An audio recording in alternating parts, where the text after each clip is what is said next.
Saudara-saudara yang terkasih, sebelum kita mendengarkan firman Tuhan, marilah kita berdoa. Damai sejahtera Allah yang melampaui segala akal, itulah yang memelihara hati dan pikiranmu dalam Kristus Yesus Tuhan kita. Amin.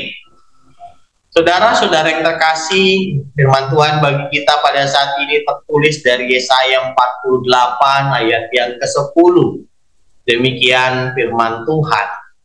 Sesungguhnya aku telah memurnikan engkau, namun bukan seperti perak, tapi aku telah menguji engkau dalam dapur kesengsaraan.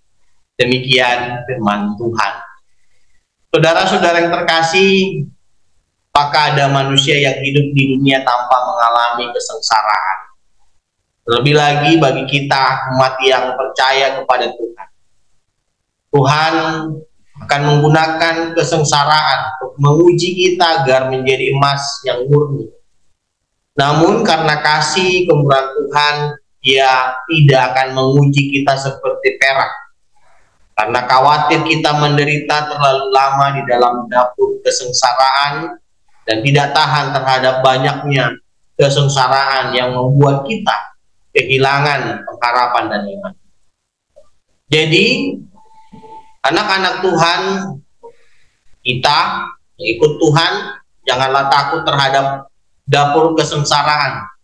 Karena itu adalah penderitaan yang harus diterima untuk masuk ke dalam pintu surga. Tuhan sungguh tidak akan memilih manusia dalam dapur pesta pora, kebebasan, kenyamanan. Karena tidak akan ada orang yang merespon pemilihan Tuhan dalam keadaan semacam itu. Manusia tidak akan mencari dan mendekat kepada Tuhan ketika hidupnya lancar dan kebanyakan seperti itu. Jikalau kita pandang dan kita renungkan dalam diri kita masing-masing. Segala sesuatu berjalan sesuai keinginan hati, merasa puas dan sukses. Hanya dalam dapur kesengsaraan saja, saudara dan terkasih, seperti misalkan sakit penyakit, jiwa yang gundah gulana, tertekan dan penuh kekhawatiran yang membuat manusia mendekat kepada Tuhan. Jika Tuhan pernah menguji bangsa Israel dengan menggunakan berbagai penderitaan seperti tekanan dari bangsa Mesir atau bangsa Babel, penawanan hingga kemusnahan negara ataupun Bait Allah pada saat itu, demikian juga Yerusalem, maka Tuhan juga akan menggunakan berbagai macam kesusahan untuk menguji kita, agar kita menjadi alat yang berkenan dan dapat dipakai oleh Tuhan. Oleh karena itu, janganlah kita takut kepada ujian, karena Tuhan Bapa kita senantiasa menyertai kita. Kesengsaraan juga tidak akan berlangsung lama, asalkan kita bersabar untuk menanti. Maka pasti akan datang suatu hari yang terang itu. Meskipun terkadang ujian terlalu berat, namun semua itu tidak akan melampaui kekuatan kita. Tuhan pasti tidak akan meninggalkan kita di saat kita berada dalam pengujian.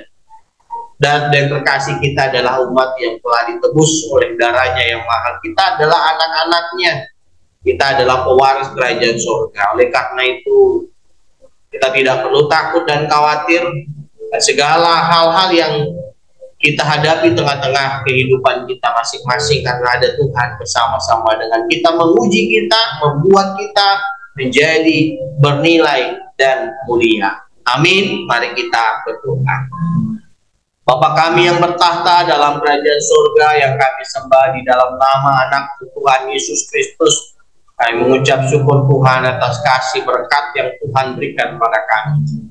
Tuhan, kami telah mendengarkan firman-Mu, biarlah firman menjadi pedoman dalam hidup kami, dan berkati kami selalu Tuhan. Jaga kami, jauhkan kami dari mara bahaya, dan kami mohon belas kasihan untuk mengampuni dosa dan kesalahan kami. Di dalam nama anak-Mu, Tuhan Yesus Kristus, kami berdoa dan mengucap syukur. Amin. Ada waktu untuk berduka, ada waktu untuk bersuka, ada waktu terdiam, ada waktu untuk berkata. Namun di atas segalanya,